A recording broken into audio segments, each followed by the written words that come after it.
Some people seem to get the idea that non-duality is about suddenly becoming emotionless, or about transcending emotions by seeing they're all just movements in awareness and nothing more. And perhaps they realise this folly and think a lot of non-duality is just emotional avoidance and spiritual bypassing that leads to emotional suppression and emotional constipation. And I get it. A lot of the non-duality scene is spouting oversimplifications about emotions under the guise of clever-sounding radical pointers. And transcending emotions so you don't feel so intensely anymore is incredibly seductive. Some of us have been experiencing so much pain or anxiety that non-duality and awakening can seem like an instant escape hatch. But true non-duality isn't about floating above our emotions or realizing there's no self and therefore no self that has emotions and so therefore they all go away. It's about the revelation that our true self as this awakened awareness fully embraces and accepts all emotions just by its nature. Let's say an emotion like anger comes up. There are a number of options and paths. You can indulge in it, identifying with the mental story and acting out all kinds of unconscious behaviors. You can try and push it down, pretend that it doesn't exist, ignore it, and try to avoid it. You can try to replace it with positivity and try to force yourself to feel good, which is another form of avoiding it and ignoring it. Or you can stay present and you can recognize your true nature as this awareness in which the anger appears. You can zoom out from the mental story and rest as open awareness. And as you rest as the open awareness, you can feel the bodily sensations. You can feel the feelings and feel them fully, allowing them to process and move through and eventually resolve. You can, instead of identifying with the angry personal mind story, rest in the recognition of yourself as boundless awareness in which everything, including the appearance of anger, is appearing. From this perspective, you're not trying to change or fix the anger, you're allowing it to be whilst recognizing it's not who you fundamentally are. In fact, you can fully welcome it and fully feel the somatic sensations, letting them arise and fall, letting the vibration of that anger pulsate, letting the wave rise until it inevitably breaks and that energy drops out and resolves. When you rest as awakened, aware presence, something magical happens. You start to see that everything, the anger, the person you're angry at, and the whole situation is all appearing within the same aware space. It's all made of this consciousness itself, and we are dreaming. But it doesn't mean you become some passive doormat or something. If action is needed, it arises spontaneously from this place of clarity. You might find yourself addressing the situation or making changes in the relationship, but it comes from a place of impersonal wisdom rather than personal reactivity. The other approaches of trying to transcend, ignore, avoid, or apply positive thinking might offer temporary relief or seem like it, but they don't address the root and keep the emotion suppressed or have you stuck in a loop of anger bad, must fix anger. So when you recognize your true nature as awareness, you're not trying to fix anything, you're seeing the fundamental equality of all experiences. Anger, joy, boredom, they're all equally valid expressions of this one consciousness that you are. There can be a desire to release anger, for example, to not feel constantly stressed or angry or be an angry person and instead be generally peaceful and loving. But counterintuitively, the path to that comes with the acceptance of the anger by zooming out from the mental story and recognizing yourself to be the naturally accepting space of awareness that allows all thoughts and feelings to flow through without resistance. There's an idea that non-duality is about not being angry or having these emotions, and just being peaceful and loving all the time. And some teachers seem like they're so still and serene and peaceful that our own feelings and emotions that we're still processing and releasing make us look like some kind of underdeveloped child who's still stuck in their trauma, in our imagination. But you don't know what goes on behind closed doors, and their life isn't your life. You may have had particular challenges that's created a lot of anger energy in the body, and there's nothing wrong with feeling and releasing it. Even in the anger, there are relative truths. It seems like the non-dual scene ignores these relative considerations from the human level, but I never, ever will. Sometimes that other person is doing something objectively wrong that on one level could be very unloving or disgusting behavior. Sometimes the energy you feel is justified to remove yourself from the situation, set a boundary, or take an action to protect yourself or others. It's just that these relative truths and this personal world is not the full picture. There's something deeper going on. There's deeper lessons to be learned from the situation. There's opportunities to release what's suppressed within yourself. There's the other side of the coin. There's compassion, understanding, and forgiveness too. Non-duality embraces all of it because it is the ultimate reality as which all of it appears. Many people arrive at non-duality with expectations of constant bliss, but awakening doesn't mean perpetual bliss. It means you're recognizing you are the unchanging awareness in which all states, blissful and challenging, come and go.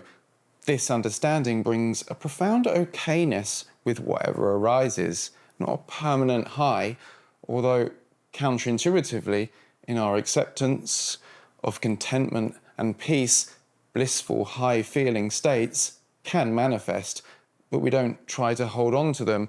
We recognize all states as temporary appearances in this consciousness. So you don't need to idealize teachers. Let's get real. No teacher or guide is perfect, including me. This appearance of Alex. We're all in this journey together.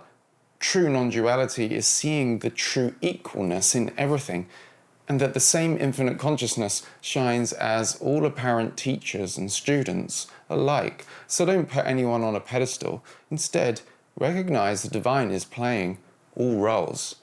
In my own life, there was the recognition of my immediate and accomplished peace, wholeness, and fulfillment, and absolute perfection, at the same time as the recognition that I may have a long emotional healing journey to do.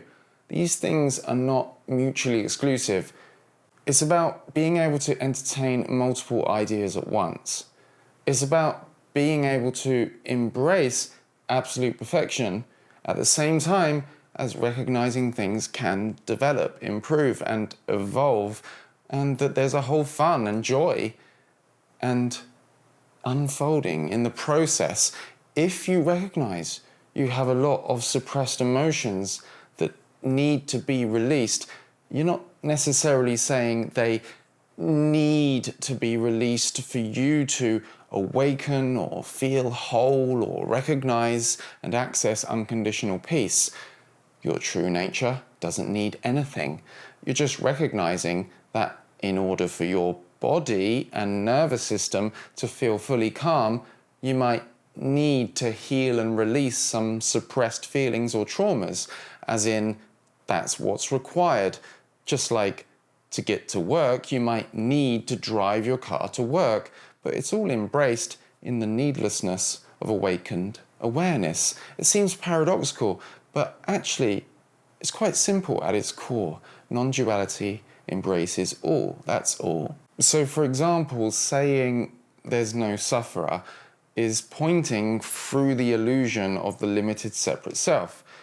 It's not about denying your human experience, it's pointing to the fact that the one who seems to suffer isn't your fundamental, essential nature.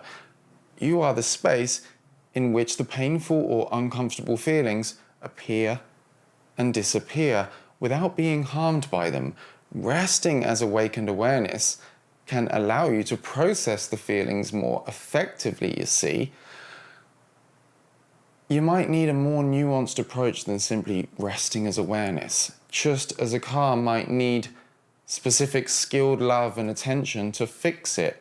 Your body and nervous system may need specific skilled love and attention to fully heal and unwind and relax. And I get it.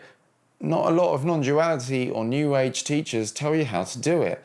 They might even admit that emotions and feelings seem to be a sticky factor and talk about dissolving them, but then don't offer any truly effective approaches. Because I myself have had to do a lot of healing, processing, releasing and shadow work to feel currently like I generally do and think like I do, I won't ignore this or leave you hanging. Just search my name and how to release emotions to find multiple pieces of content I've made on this very topic, providing nuanced approaches to processing, releasing, healing, and shadow work. Some people worry non-duality leads to feeling disconnected, unreal, or depersonalized, especially if you go too deep. But true non-dual recognition becomes deeply embodied. It's not about trying to get rid of the personhood or the sense of self, or become so present and aware that it disappears. The sense of self is said to be an illusion, right? But that doesn't mean that it's not real or doesn't have a relative reality. We quite obviously need the mind, the thinking, and the concept of the individual self to operate in this world. Non-duality isn't about trying to get rid of the self or realize that there's no self and be left without being able to personally relate to the world. But I do realize that there are some non-dual teachers who have spent a long time going hard on the whole "there's no one here" thing, and to some, this could end up problematic if they really take it to heart. After all, it's easy to say "there's no one here" to everything. It offers you a get-out-of-jail-free card for every challenging question about the human experience. My message has always been that we do not ignore or bypass our relative human experience. It still appears, it's just not our primary essence, which is consciousness itself. So don't spend all your time trying to deconstruct the self, just see what it's made of. What I do see a lot of is a fair amount of people seemingly unable to talk about the ultimate, i.e. the absolute, and the relative human experience at the same time, like they're somehow mutually exclusive. Because there's a load of non-duality YouTubers talking like there's no one here and no agency, we perhaps feel like we have to do the same. What's funny is that this is ironically dualistic, and people get caught in this self-no-self dualism, arguing for no self and scoffing at anyone who thinks there's anyone here. But we don't have to get caught in that trap, and we can honor the relative human experience at the same time as recognizing the fundamental reality as beyond personality. There's times when I say I, that I'm referring to me, Alex, the personal individual, and there's times when I say I or myself and I'm referring to impersonal infinite consciousness. The trick is to be able to entertain both at once and allow discernment to develop about what's being talked about. In this way, we recognize the appearance of the person and the sometimes messy, gritty human struggles at the same time as recognizing our infinite true nature beyond it all. Both are welcome here. So don't get too extreme or obsessive about it. I understand this may well be your number one interest or the one thing that you're truly interested in.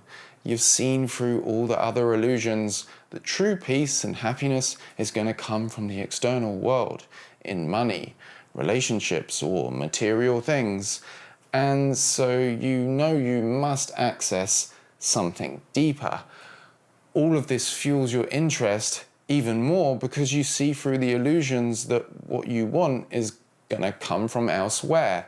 But don't forget, non-duality is really pointing to this, the appearance of ordinary life, the simple fact of being right now, without the need to achieve a special state of being in the future through seeking non-dual awakening. So my suggestion is to, yes, be serious and highly interested and curious. It's great. It's a great thing that you're not completely lost in the never-ending chase for external peace and happiness, and you're exploring these deeper spiritual matters. But you must see that the mind turns awakening into an achievement, just like all of those material things you're now less interested in. Now the next shiny thing isn't the new shiny car, but the new shiny awakening. And of course, this is all part of the same illusion, and you know that, don't you? If you're believing that you're a separate individual moving through time who's gonna finally get this in the future, you're misinterpreting the message. Awakened awareness is already accomplished because it's already who you are. All it takes is to stop overlooking it by focusing down onto thoughts about how everyone else seems to get it. When is it going to happen for me? Is it this yet? Do I get it yet? And mental projections into the future. Instead, look at your direct reality now and the nature of simply being aware. So enjoy your life. Challenging emotions can come up on the journey of seeking awakening. Sometimes our older emotional frustrations and angers can be exposed in this process, giving them the opportunity to be transformed and released so that true beingness is relaxed into. It can be a gift. But if seeking awakening seems to be causing you constant frustration or disappointment about not getting it yet, it may be better to leave the topic alone for a bit and just simply enjoy your life. Instead of obsessing about awakening, play, dance, and be free, because that's what non-duality is pointing to more than your effort to achieve awakening. That's the message anyway. Don't get too existential all the time, and don't expect mind-blowing or exotic experiences. Don't expect that at some point, whilst you're listening to a teacher or a speaker, or reading a book, or attending a retreat, that a light bulb is going to go off, sparks are going to fly, and you're going to finally be in dizzy awe at finally seeing what they're talking about. Because although sometimes sparks can fly, as this is realized, it's often a lot more subtle. What's being pointed to isn't some fireworks exotic experience, but in a way, this ordinary life right here, right now. Awakened awareness is already accomplished, it's already the case, and it's appearing as whatever you're experiencing right now, even if it's completely boring and ordinary. What if there wasn't a next? What if this awakening isn't going to bring you something you don't already have? What's left if you don't conceptualize yourself as a person who's going to apparently get awakening? What if you can't think about it? That's right. All that's left is this simple awareness, this simple fact of being prior to thoughts, and this is the peace and awakening you're looking for.